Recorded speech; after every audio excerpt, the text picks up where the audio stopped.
The Art of Paper Quilling Jewellery by Anne Martin. I loved this book. 140 pages, beautifully photographed, clear instructions on how to shape the paper and explain the tools you'll need to make 20 unique pendants and earrings. I absolutely love the colour scheme in this book. Because all the designs are metallic edged paper, there are golds, copper and silver. The paper itself that is actually used to make the jewellery is black and white and cream.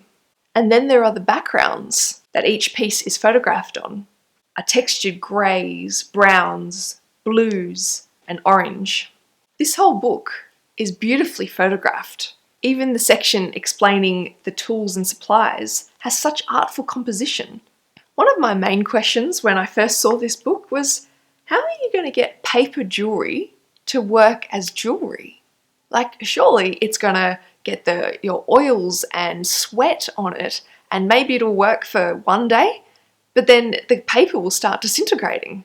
Well, Anne Martin has the answer, and the answer is nail polish. You paint the finished piece with nail polish, and this protects the paper from your skin. Plus it makes it look shiny and shimmery, and it doesn't even look like paper anymore, but it's still light as paper. My next question was, how is this paper going to be strong enough to be wearable? Anne has the answer to that too, and the answer is glue. When you fold paper enough, it becomes very strong, but when you have layers of paper and then dabs of glue in between, when that glue hardens and melds the paper together, it becomes very strong. So you can see, for example, with this design, there's 6 layers of paper that makes up the square, and inside each is a dab of glue on each layer. Now that the glue has dried, the square itself is as strong as the metal ring holding them together.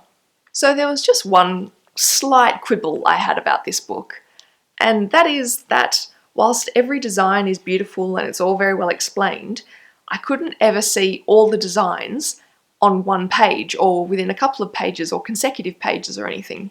I'm sure that there was a considered reason during the publication of this book why they wouldn't have that, but from my perspective as the reader and someone who's been referring to this book quite a lot recently, I would have liked to be able to see within a couple of pages all the designs, the names of the designs, the page numbers, and a photograph of them, rather than having to flick through to be able to find what I need. Like, I know that there's a contents page with them named, but it's not quite the same. I want to be able to see the designs rather than have to flick through. But this book has definitely inspired me to make my own jewellery. So as I mentioned, I tend not to wear necklaces as much, but I do wear earrings. So I copied these designs. So you can see the sculptured disc, the modern hardware, the teardrop scroll. So rather than making the leafy vine pendant, I took a bit of inspiration from that design and turned it into an earring. And this is actually very exciting because I ordered a metallic edged paper that they use in this book, and this is my very first design using metallic edge. So it's white paper, but you can see it has a gold shimmer. Once I made these initial earrings, it definitely inspired me to make more. For example, the sculptured disc earrings and layers of colours. I thought, change the colours up a little bit. You get earrings that look very similar to the hard candy. And then when I made those ones, I thought, again, change the colours a little bit, but this time turn it into a teardrop shape and you get avocado earrings. So I loved these avocado earrings so much that I made a second pair and I gifted them to my friend for her 30th birthday, along with a quilled avocado card. And then from there, keep the teardrop shape, but change the design just slightly and change the colours, and then you get peacock feather earrings. So I tried 2. They're not amazing, but I did try 2 of these peacock feather earrings. It's all practice. And same with these teardrop scroll earrings that I copied straight from the book. I really like the shape of these, and they inspired me to make another set. But instead of having the scrolls inside, I used the rip curl effect, and I've used 2 different colours. So in this case I used black and white, and I did the rip curl of the pieces of paper together, and so you get this really interesting effect. So I did it in black and white, and then I also did it in 2 shades of blue.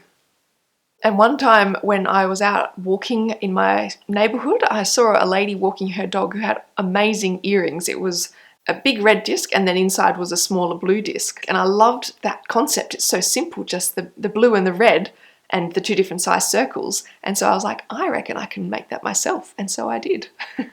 Once I got the hang of it and got a feel for the tools and how to make the jewellery, it's very easy. Literally all you have is just the bit that goes in your ear and one ring or maybe two rings, and you bend it open with the jewellery making tool. They're kind of like pliers. Very, very easy. I ordered the jewellery making kit off eBay. I already had the quilling paper. Super quick, super easy, and they just look so effective. I've just been having fun making them. And of course, Google Images and Instagram are your best friend in terms of inspiration. I saw a picture of quilled strawberry earrings, and so I made these ones as well, and I just love them. So all in all, I highly recommend you get this book, The Art of Quilling Paper Jewellery by Anne Martin. It's a really great book, beautifully photographed. The instructions are really clear. It tells you from scratch how to start quilling. Like it tells you how to get a feel for the paper, how to make the coils and how to make the scrolls. So it gives you the basics of quilling itself, and then also gives you the basics of jewellery making and the tools that you're going to need. From that perspective, great for beginners. And then the designs are fantastic and I've really enjoyed making them. And I've been inspired to make my own. The question for you now is, have you been paying attention? How many sets of earrings have you seen in this video? So if you can guess the correct number, I'll give you a special shout out. Let me know in the comments how many unique sets of earrings have you seen in this video. I'll let you know if you're correct on Monday. So that's all from me. Hope you enjoyed, and I will see you on Monday. And in the meantime, happy quilling. Goodbye.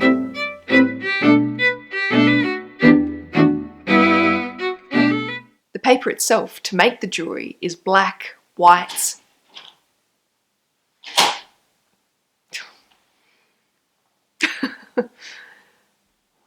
Starting again. The paper itself to actually make the jewellery